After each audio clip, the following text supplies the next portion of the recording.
Hello, how is everyone? I am here getting ready to speak with Keto Katrina. I'm just waiting for her to join us.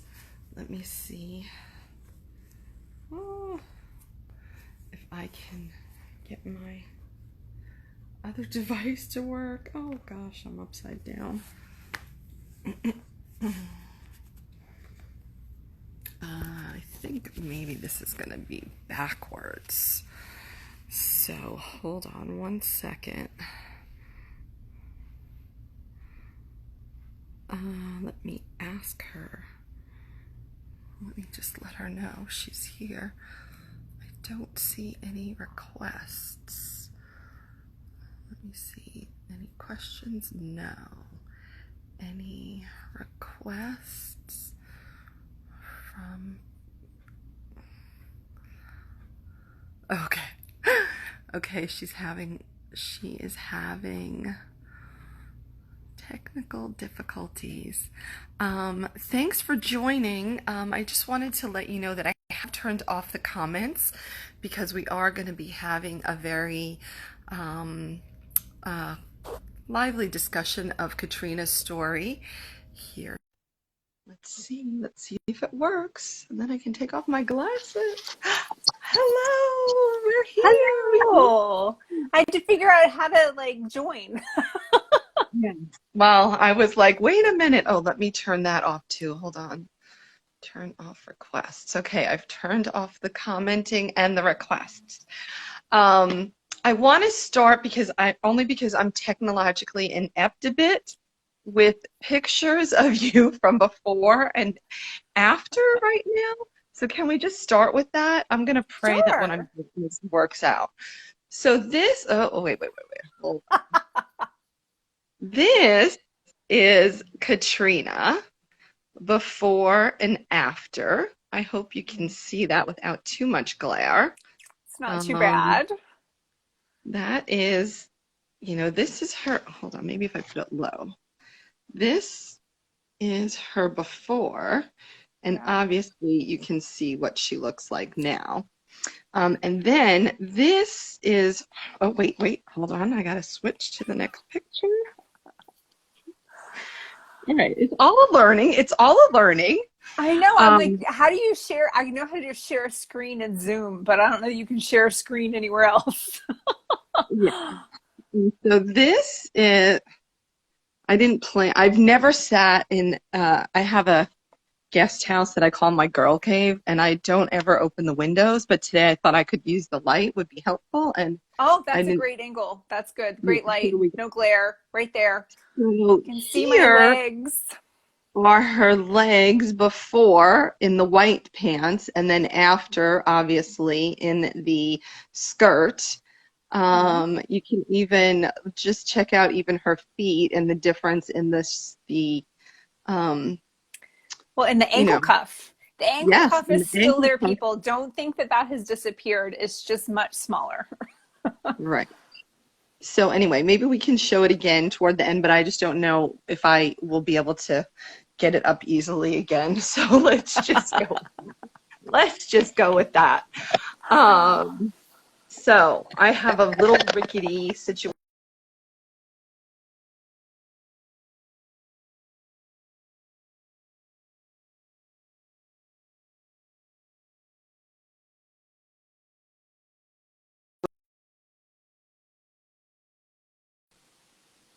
Oh, there we go. I was going to say, is it me? Did my thing go away?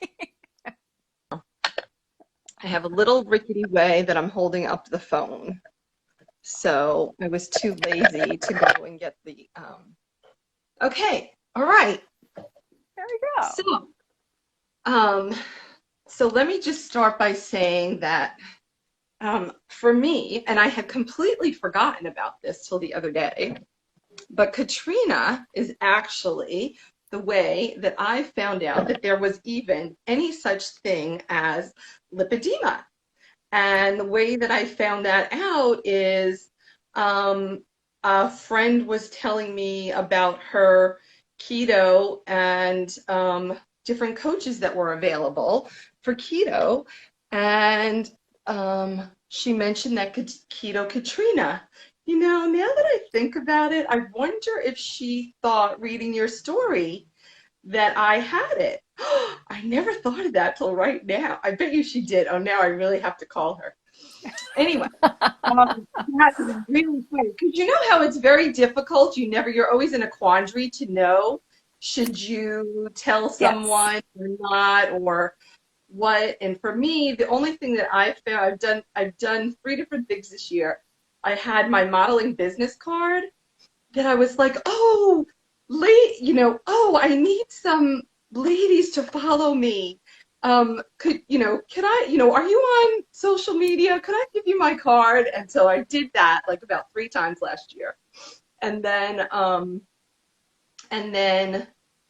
kind of in passing, I told a couple of other people like, oh, I've really started to get heavy into Instagram because I'm trying to advocate for this disease that I have and blah, blah, blah. And they're kind of like, oh, but, like with it over their head, kind of thing. Mm-hmm. So, oh my gosh, maybe that was it. In any case, so Maybe. I read Katrina's bio because she also does keto coaching. And I couldn't believe it. I was just like, oh my Lord, this is me. This is exactly me. And that's how my journey began. But we're not here to hear about my journey. We're here to hear about Katrina's journey because she is a true veteran in all of this. So let's hear what she has to say. I think, can you move your phone a little tiny? Because I feel like, yes, perfect. Okay. That's just me. I like to lean. Yeah. I know the feeling. Okay, so let me see if I can just tell you guys about me for those who don't know. My name is Katrina Harris. I live in the metro Atlanta area. I have 2 daughters that are in college, and I'm married almost 25 years, and I will be 50 next month. And I have dieted for 40 years. 40 years of dieting. So in dieting for 40 years, I got myself all the way up to 400 plus pounds and was never successful at doing anything for very long. And mostly because it would make me just want to binge. It really triggered a lot of addiction type behaviors in me. And then, I blamed a lot on my German peasant stock, or this is just the way that I am, or, ancestry did this to me, or it's not me, it's not anything else. And I never heard the word lipedema at all. And so when I found keto, it really was wonderful for me because for the first time ever, I felt like my appetite was under control. And I didn't cheat, which was also the first time I ever did that. So doing keto and sticking to it and being, pretty strict with it because I could tell the difference when I did things like sweeteners and things like that, it never made me feel good. So I didn't do any of that kind of stuff just for my own reasons, no other reason. And then through that, I probably lost in about 18 months, about 180 pounds. Perfect. And I regularly posted to Instagram, showing my story. And someone commented on one of my pictures, "Your legs look like mine. Do you have lipedema?" And my first reaction is, what's that? And so Google and I had a little chat and I looked it up. And my first thought was, this is me. No wonder my legs don't change. No wonder my waist gets tinier and tinier and my legs, nothing happens here. So in part of this journey, I started going to the gym and worked out with a personal trainer. And every month she would take my measurements for me. And there's this one time I just remember thinking, this is insane. And this really does define lipedema. So she was doing my measurements. I lost 1.5 inches off my neck. in and 1 month. a quarter inch off my hips. I'm like, my neck Which is just fine. I imagine it's probably in her purview, it's probably the opposite for Right. normal fat, right? I mean, Right. people aren't losing an inch and a half off of their neck, but they Their are neck. off of the thigh. Right. Or their Yeah, waist or whatever. And I think the one of like very much a generalization is where you want it gone most is where it's gone last. right. So, I mean, like I have clients that are type 2 diabetics that definitely don't have lipedema, that very much have that apple shape, and their stomach is the last place to go. They lose in their legs because their legs are thin already. Right. Right. So, I Right. mean, it's not just lipedema ladies that deal with this fact that where you want it gone most is where it's the toughest to get rid of. Right. But anyway, after I was told this, that I, probably had lipedema, I just started doing research. And because I live in the Atlanta metro area, we have a well-known lipedema plastic surgeon who lives here. And I went to her for confirmation on, is this lipedema? Although I will say that lipedema is probably the only or one of the very few diseases you can really just diagnose yourself. That there's no blood test or anything. It is what you look like and how it's a palpative, so how your skin feels and right. and how you present to the world. That is how it's diagnosed. So I don't even know that it's necessary for people to get confirmation. But yeah. I, at the time, didn't realize that and got confirmation that, yes, I have it. I love when Dr. Eicher told you, is there any question? Yeah. For those of you who don't know, Dr. Emily Eicher is who diagnosed me after I had read Katrina's story, looked at, over a few month period, I looked at a bunch of different websites and I was like, oh, this is totally me. But was lucky enough to have Dr. Emily Eicher here to be able to go into. And so when I went in, I had self-referred and she said, oh, what are you here for? And I said, well, I'm here to see if I have lipedema. And she said, is there a question? And I was like, well, I thought indeed I should see the expert. And she was like, oh, honey, no question. You're classic. Right. Okay, but once I had the word attached to it, for me, it was very freeing because it helped me to temper my expectations that I was never, without surgical intervention, which I am personally not interested in, I am never going to have ankles. I know that my legs are not going to look like a regular person's. I am a regular person, but they're not going to look, like a mom. They're just not. They're not ever, no matter how much I'm in the gym, no matter how much weight I lose, they're not going to change there. And I really don't like that whole campaign of it's not your fault, but part of it isn't. And that really does help me to know what I can and can't do and have a reason for it.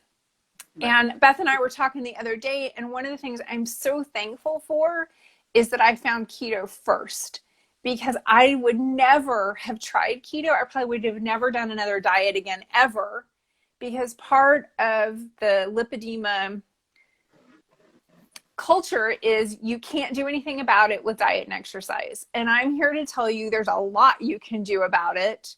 You are not going to cure it, but you will be able to manage it and reverse it, and make a world of difference in your everyday life. Yeah, certainly manage the progression. Certainly, yes. At the early stages, maybe you can reverse it and you can halt the progression for sure. I know people who have done that for 30 years. They've walked the straight and narrow, and they've done every possible, self-care that they can do. I'm with you that it's not my fault. I think lends to give people license to think that, well, if they do just, they can do just whatever. And I'm actually one of those people. I was actually very straight and narrow before I got my diagnosis. And then after I got my diagnosis, I managed to, I've gained between 20, I think, what did I see last night? It's just like 25 pounds, 25 pounds, depending on the day, 25 pounds, simply because I started eating things that I never ate for like 15 years. I never ate these things for 15 years. And now I've dabbled in them and my body doesn't like it. So I knew it wasn't going to like it because I knew that from before. And I just proved that that was right. Right. You know, yeah. Yeah, So I think a lot of us just have no idea how good we're meant to feel. true, true. Yes, yes. And And I'm sure, taking out the foods that inflame you, yeah, while it's very challenging because we are addicted to them, the flip right. side of it is rather amazing. Yeah, yeah. I think isn't it known that like even with food allergies, whatever it is that you're allergic to, those are the things that you really gravitate toward. That's what you really Right. want to have. That's what. So Right. yeah, it is a vicious cycle for sure. Mm. Yeah, for sure. But I think that when you and I do think that, there are all different types of ways of eating that people can feel their best on. So just Mhm. because you have success with keto and you've seen gazillion people have success with keto doesn't mean that somebody else can't have the same kind of anti-inflammatory effect with whatever they're doing, or uh, they've had success on whatever plan they have, and they actually don't even know if they followed another plan, they might feel even better.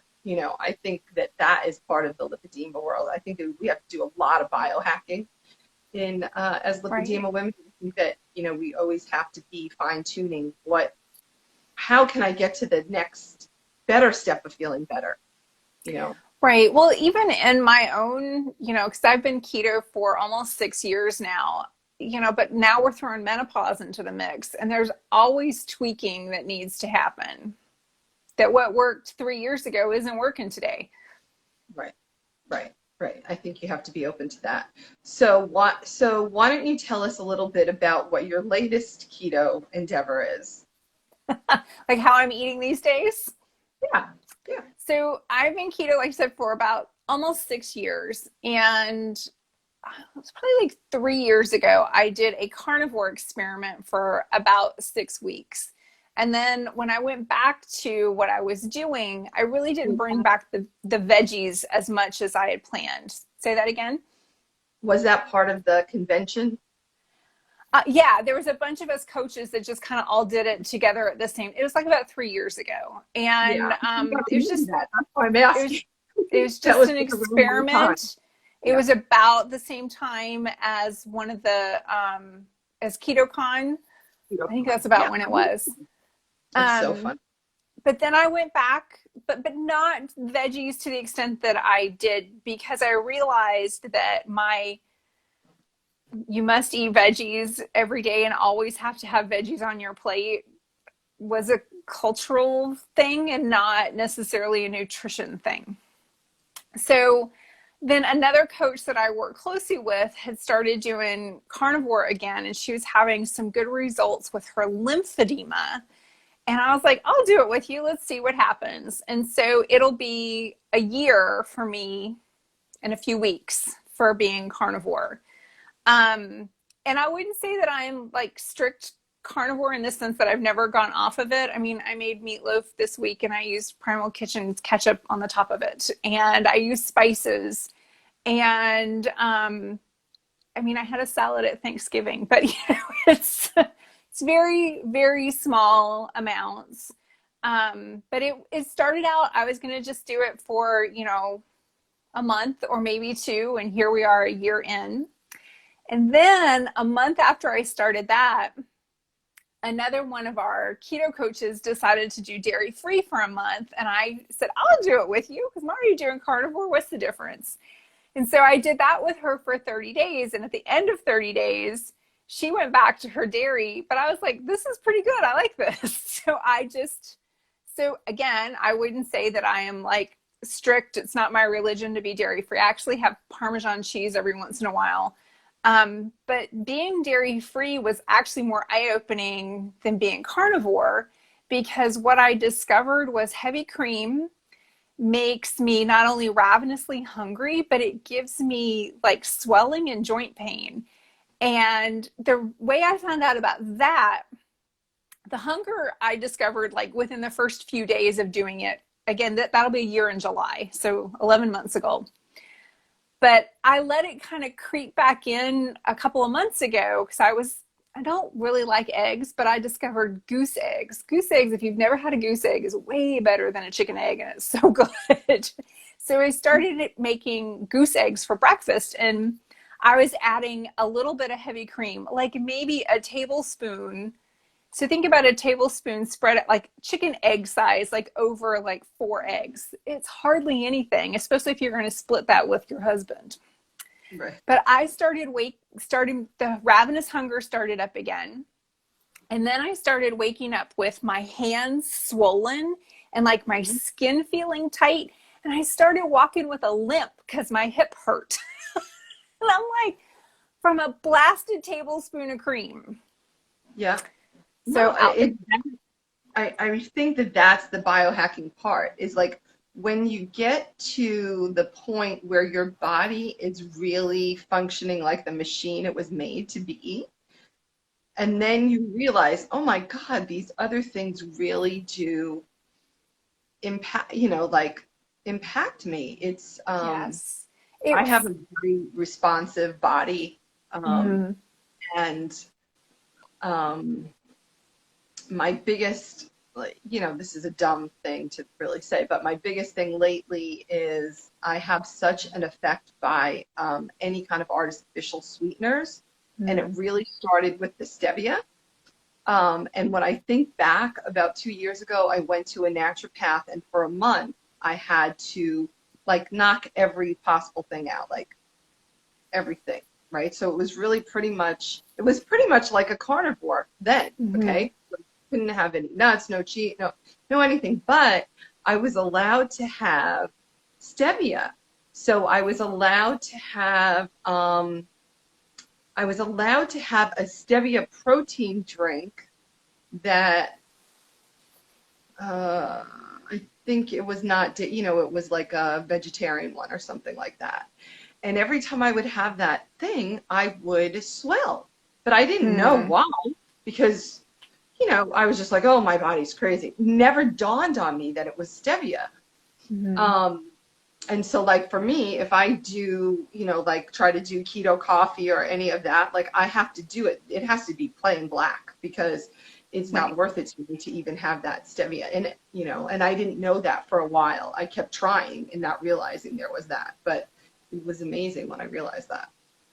Yeah, I think that's one of the things I really like about keto and carnivore, is that because it removes so much that's inflammatory, when you do have something, it's pretty easy to identify what it is. And it's easy to recognize what you felt like before. And then it becomes really easy to say, yeah, cream is just a no-go for me, because I really don't like limping or having, my skin feel like it's going to burst open because it's so tight. Right. Yeah. So that's good. And, that was one of the main reasons why I stick with carnivore, is because with keto, there are a number of foods that are allowed, but yet are still not beneficial. And I would spend so much time and headspace rationalizing them, things like artificial sweeteners and things like nuts and berries. And by going carnivore, none of those are even in the discussion anymore, because they're not animal products. And so it just gave me a really firm line in the sand for me. And I was like, okay, then I just don't have these. And I just feel so much better without them, and without the mental negotiating of, should I? And if I have them, should I eat them all so they're not there to tempt me anymore? And all of those dysfunctional thoughts we have about food, just, all of that went away.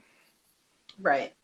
Yeah. For me, I think that a plan that is very cut and dry, simple, where you can't um, yeah, there's no negotiating. I think that that is very helpful, especially as a beginning point. You know, some Mhm. people say, for me, some people say, oh, you know, like, you know, whittle it down easily. You know, take out bread this week, and next week take out, you know, Mhm. whatever the things are, right? Right.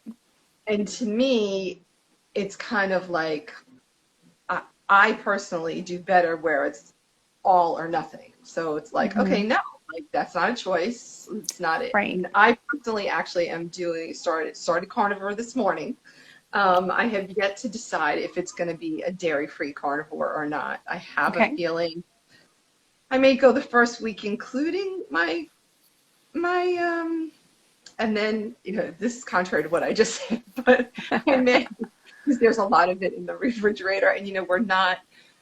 Well, I want to use everything that we have before I have to go Of to the store. course. Of course. And, I'm a huge fan of if it's not broken, don't fix it. So if you Yeah. are doing Mhm. keto and you are including nuts and you are having progress and you don't have pain, then don't Yeah. eliminate them. If you are doing Weight Watchers and you are having progress and you don't have pain, then keep doing that.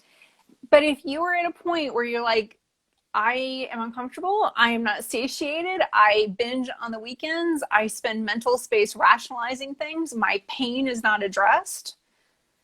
Then it's time to try something different. Right.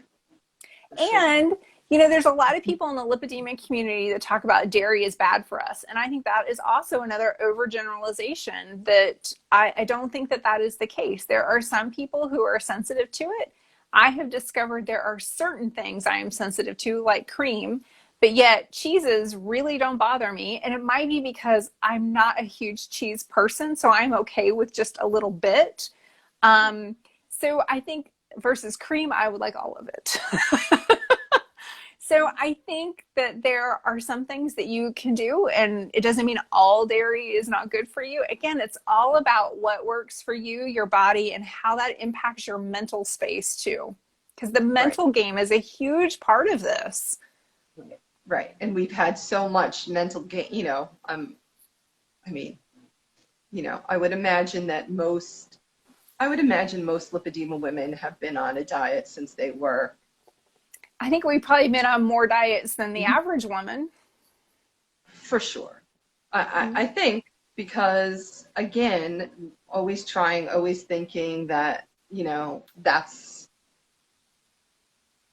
you know, going to change everything. And Right. sure, the thing This does. time, this time. Yes, right. But so I don't know the answer to this. Were you diagnosed only with lipedema, or did you have any affect of lymphedema? No, just lipedema.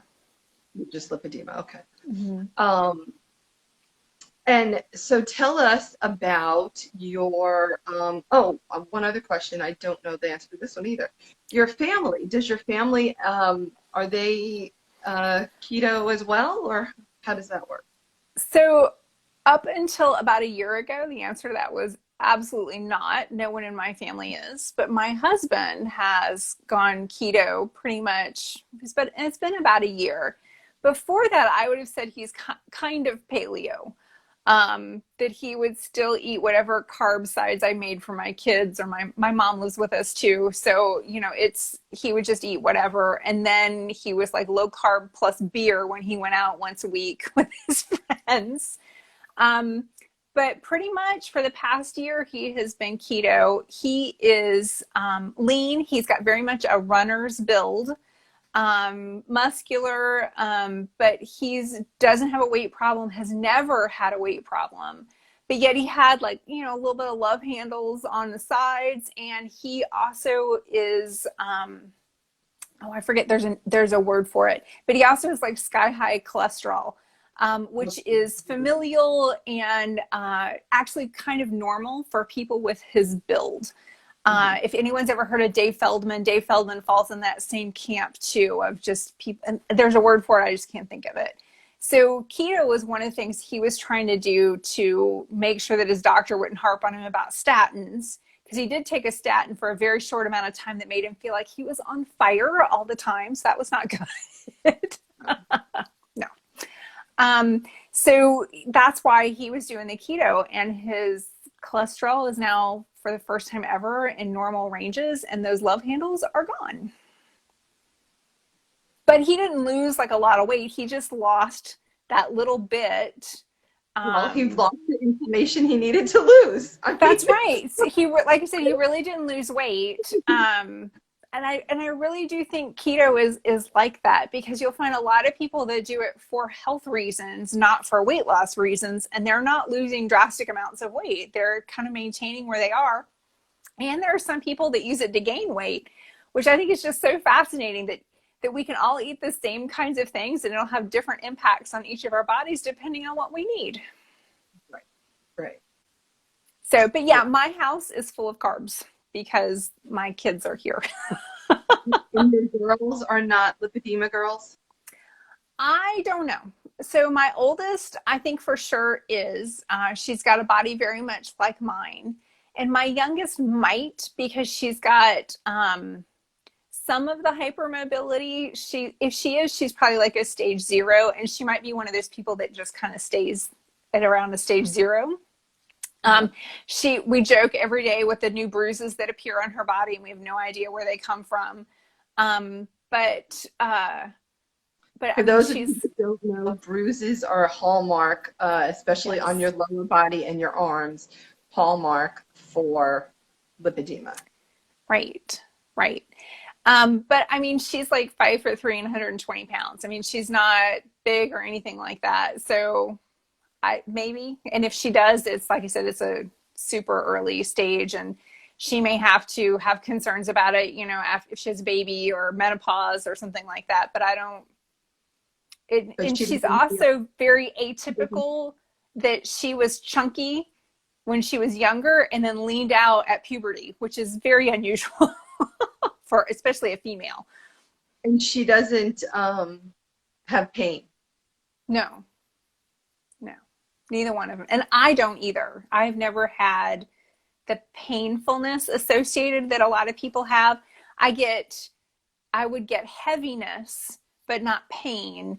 And then heaviness more like after a lot of walking or standing, and I might get swelling with that, but otherwise, no. Did you get like tight skin? So you can explode. Do you have a clock on your whatever you're looking at? Yeah, it's 4:35 on my in Atlanta. So one of my other careers is I work as a travel agent, which really does not do well right now. But my specialty is Disney. So when we would go to Disney World, which we would go a lot, in standing in line and walking the parks, yeah, I would get some swelling from that. But it's ridiculously humid, and I'm on my feet at I was walking 15 miles. So yeah. But it would go away like overnight, and then it would come back again the next day because I do it all again. And then it was gone, pretty much, if we drove, I mean, that's like a 7-hour drive, it would always swell. But, for sitting for ridiculously long amounts of time too. But otherwise, no. Really only Disney World made it swell. Interesting. Mm-hmm. Yeah, I think I always had swelling with sitting. Even now, I'm not a good sitter. You're not supposed to. Our bodies are not meant to sit. Yeah. I like to be in constant motion, and I think that's really part of why is that, sit and then I swell. And I don't think that I have the type of pain like to the touch that some women have, but I do realize that I have underlying pain that I don't realize I have because I just keep going, I just keep going. But I have had times where I feel like, like it feels very tight. And I do have, where it just feels very heavy. And, there are certain times that I realize that. So I have a family. That is, I have to say now, in these past 3 years, when I've been, indulging in things that I want to and that kind of thing. I too have a very immediate reaction from alcohol. I'm not a big drinker, but probably in the past 3 years, I've had more alcohol than I've had in my entire life, like cumulatively in my life. So it's kind of a funny, situation of, yeah. So anyway, but it's not something that I miss if I don't have. So I'm lucky in that way. Right, right. Well, as far as pain goes, I have a familial history of arthritis. My mom has it. Both of my grandmothers had it. Everyone's had their knees and hips replaced. And then I have an uncle that had juvenile arthritis, so he had it since he was 2. So I used to, at 400 pounds, think I must have arthritis because my joints hurt. But then when it went away, I'm like, yeah, I didn't have arthritis. And then I also had plantar fasciitis, which also went away with keto. So it's amazing how many things that we attribute to that we can put a name on it, but changing your food can make a huge difference in your inflammation levels, and those things can change. Right. Yeah. I mean, I'm a big believer in food as medicine, and if we would all sure.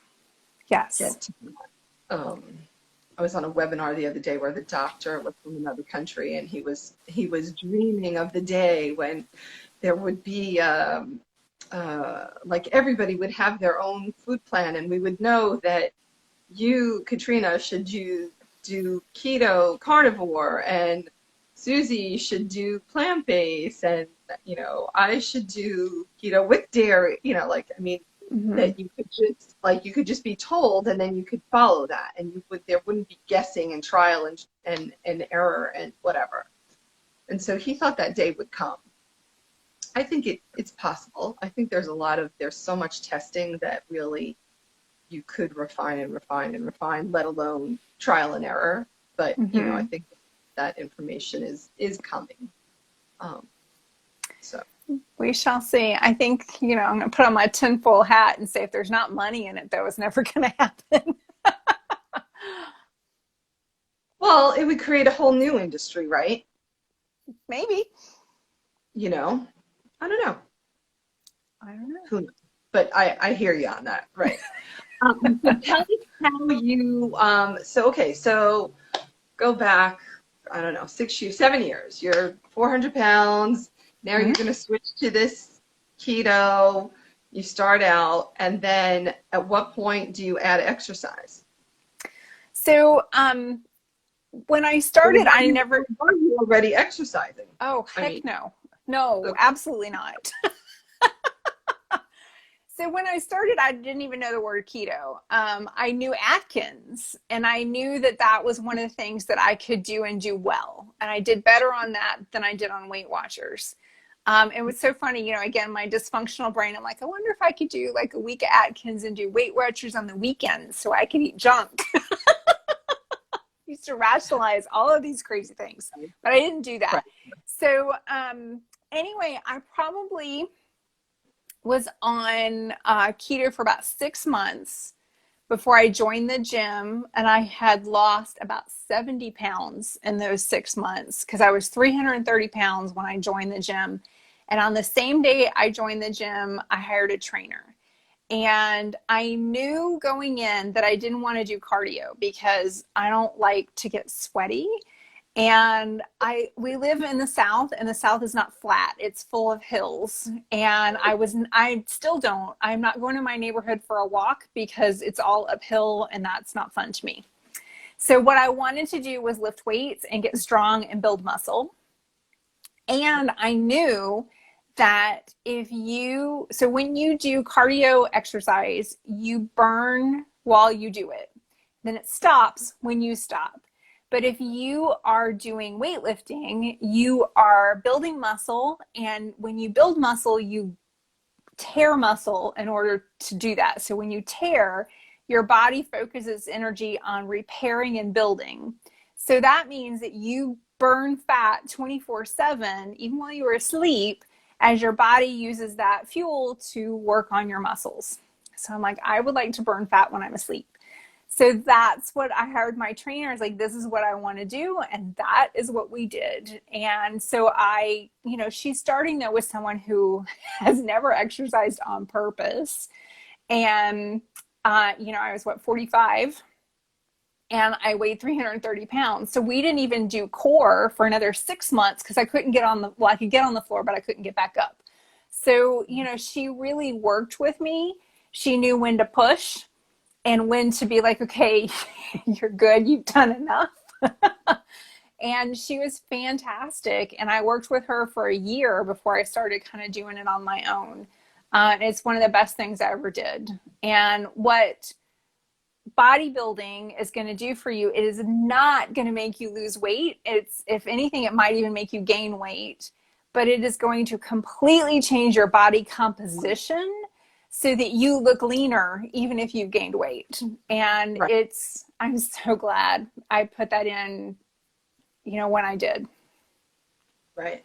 Like for me, I typically do weights. I maybe a Mm-hmm. little cardio, but it's like incidental. Yeah, I do walks and that kind of thing, but it's not like as consistent as my weight training had been.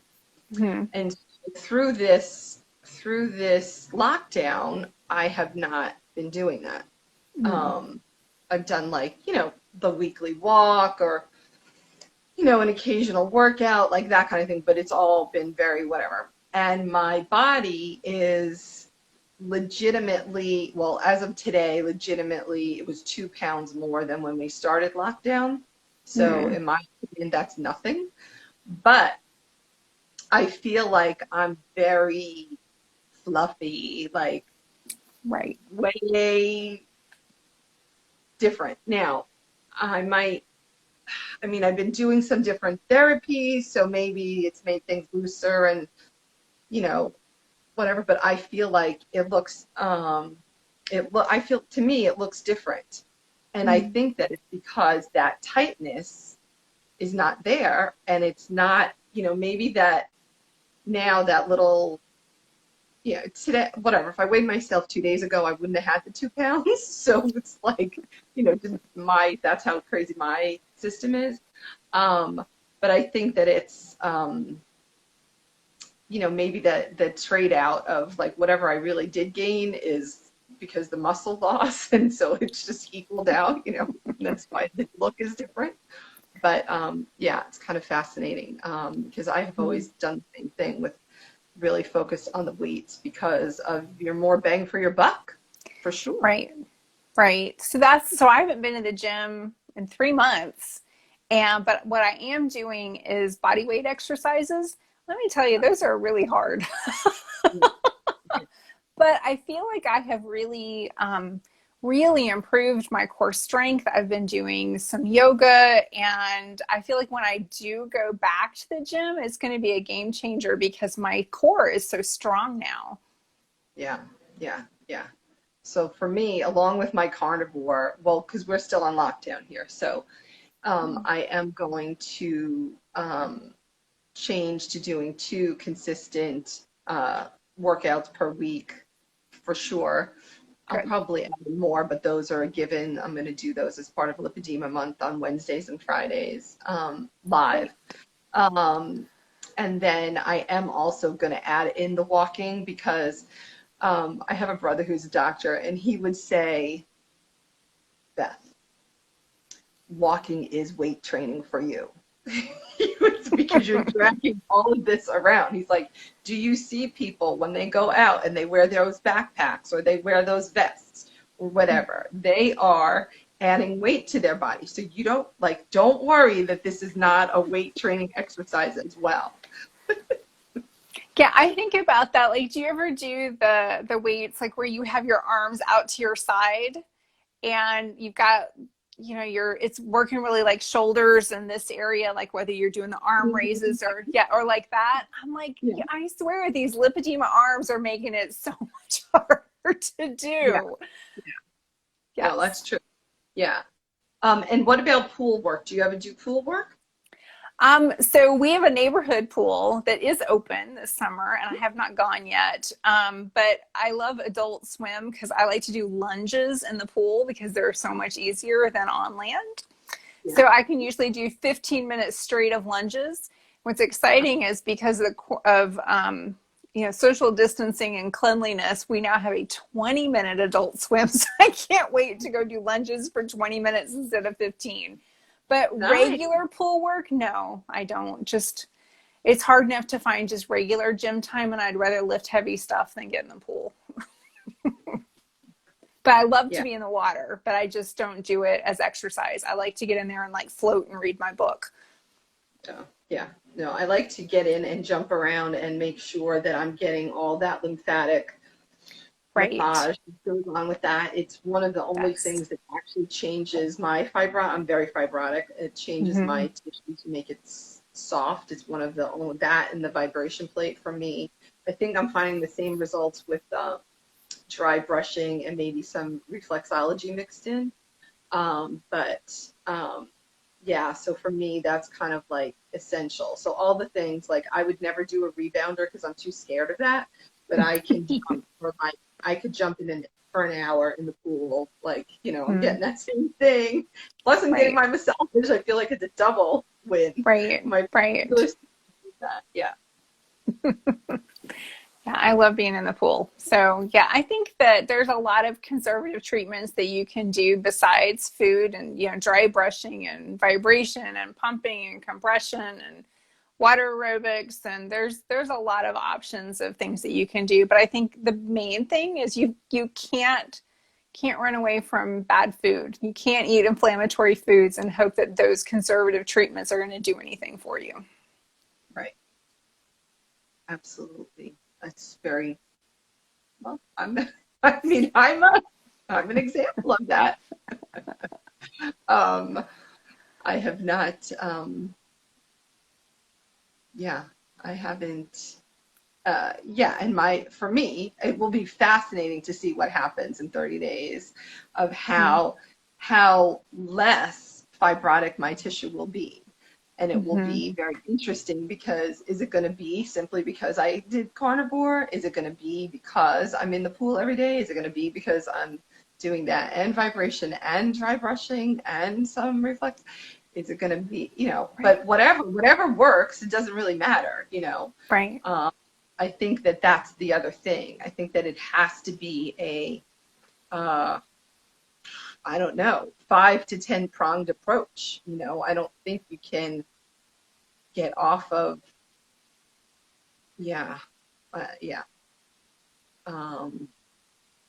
So I think that that's just that's just the reality. I don't know.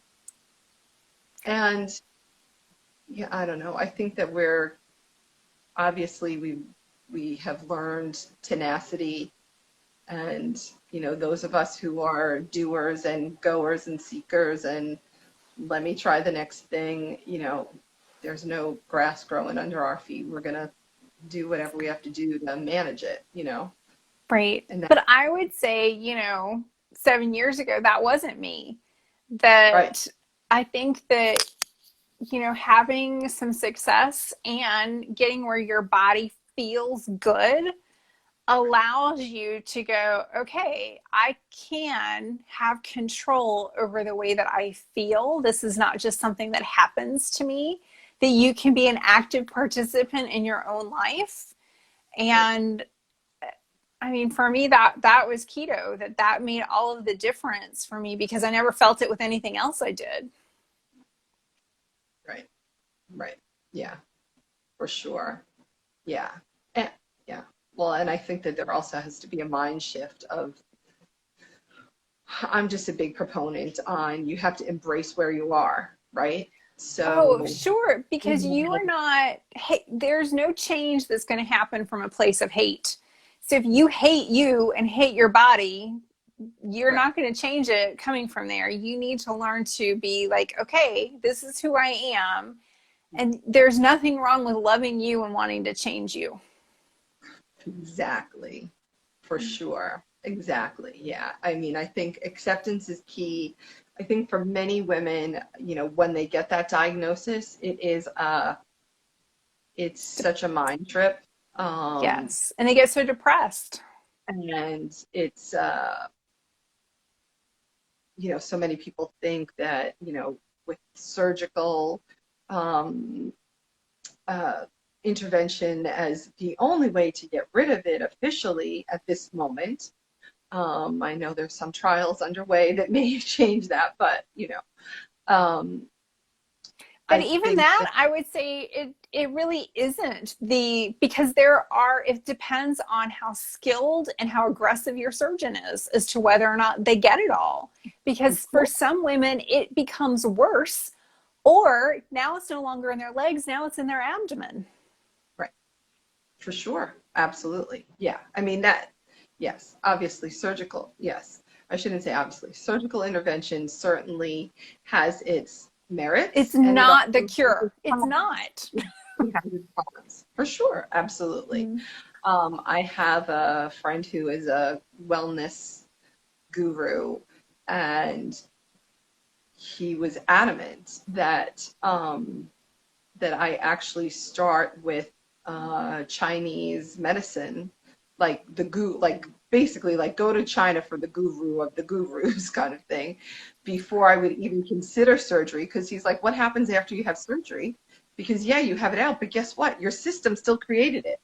So Mm. how is your system going to move forward? You still have the same system, just because it's not there. What Right, are you going to do to change your system so that your right. system acts and thinks differently? Because what is the root cause? And so, I mean, he made a lot of sense on that for Mm-hmm. sure. Mm-hmm. And it's not something that I have ruled out. But like I said, embrace where you're at. I'm happy to Right, be doing what I'm doing at the moment, and then right. we see where that builds from. I never think that uh, I never think the train's going to stop.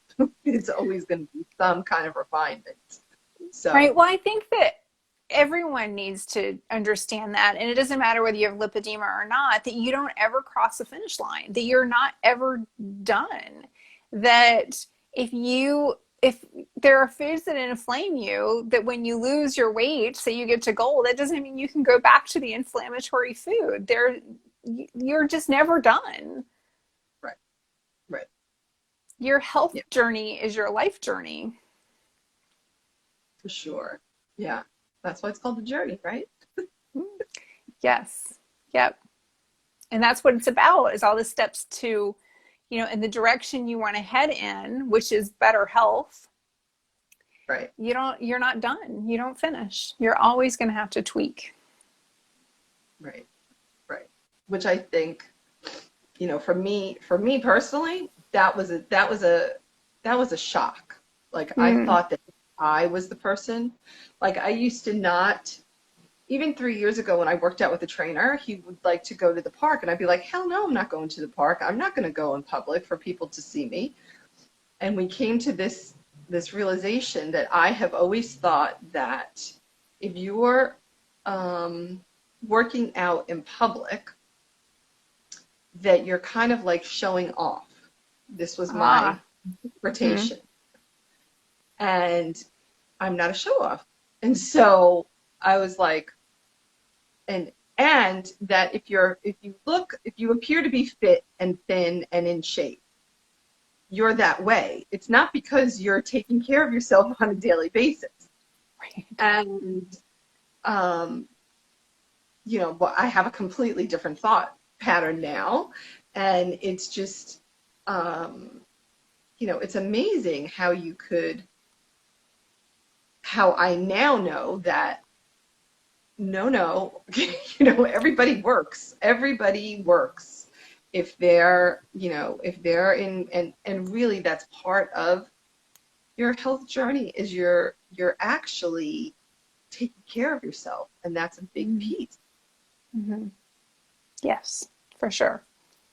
you know For sure. Yeah, I think that's a big part of my journey is changing that whole mindset and realizing that I don't finish. Hmm. that we are always works in progress. Right, right, right, Mm-hmm. exactly. And that's why my, I kind of that my mantras for the year are embrace and accept, because I believe that Mm-hmm. acceptance is key. But my whole thing is that everybody has something that they have to accept, Right. right? They have to, um, what all of us have to accept that we're in this we've been in this lockdown. Like this is a Mm-hmm. whole nobody could have seen this coming a mile away. Right. Um, and so, but where is it? Uh, we have to embrace that, is what I was trying to say. I don't think I said that. Well, we have to embrace the fact that we're in this different scenario, and Mm-hmm. then we have to accept that that's where we are right now. But that doesn't mean that that's where we have to be.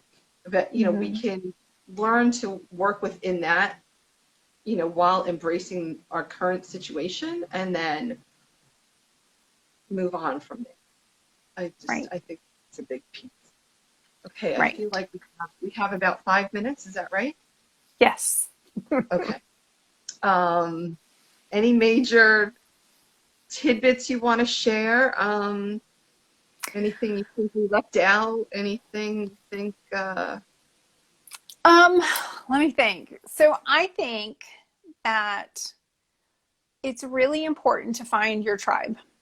That whether it is, other ladies with lipedema, other people that follow the same eating pattern that you do, anything or both, it is to find that support system of the like-mindedness so that you have someone to cheer for and you have people that are cheering for you. I think it's really, really important to find that as part of your journey. And so I'm so thrilled to be a part of so many different tribes that have these overlapping pieces in it, and it makes a world of difference. Absolutely, yes. And I think that it makes you feel not alone, you know, Right. Right. right? Um, yeah, I think as lipedema women, I think many of us have felt very alone, Mm, for parts of our journey. right. Which is Um, so ironic to me because I see it everywhere. I think I know. there's, I think the numbers of us are like astronomical, but I Yeah. think we are very much alone as far as the medical community is concerned. I think there's so much bias in the medical community about women, and especially Yeah. women that are fat. And there's a lot of in that whole industry, pharmaceuticals and everything, that we are very much marginalized. And so finding other strong women and women that are making changes and that are doers, find out what they're doing and figure out what might work for you. Absolutely. Yes. I 100% wholeheartedly agree. And I think, you know, I'm going to speak for both of us. I think that anybody who is watching, if you have any questions, comments, concern, want to add us to your tribe, please, please reach out to us. Both Katrina and I are certainly, we're out there on the trail trying to create awareness and trying to help women better their lives. And so, yeah, we would really love to hear from you. I Absolutely. obviously I'm at Curvy Girl Beth. Katrina's at keto.katrina. Mm-hmm. And then for lipedema women who are on Instagram and just learning about it or need more information, there are a plethora of groups that are over on Facebook that if you just look up what they are. Katrina, what is the group that you run? What's the name of that one? Oh, That it's is. got a super long name. So if you can't find it, please feel free to message me and I can send you the direct link. But if you look up ketogenic nutrition for, I think it's lipedema, lymphedema, and lipolymphedema. It's like Okay. it's super long. But yeah, Okay. ketogenic nutrition for lipedema would be like the short version of it. Okay. But we've got a group over there, and Kimmy Caddy, who is a clinical nutritionist from Australia, she and I run it together, and she has both lipedema and lymphedema.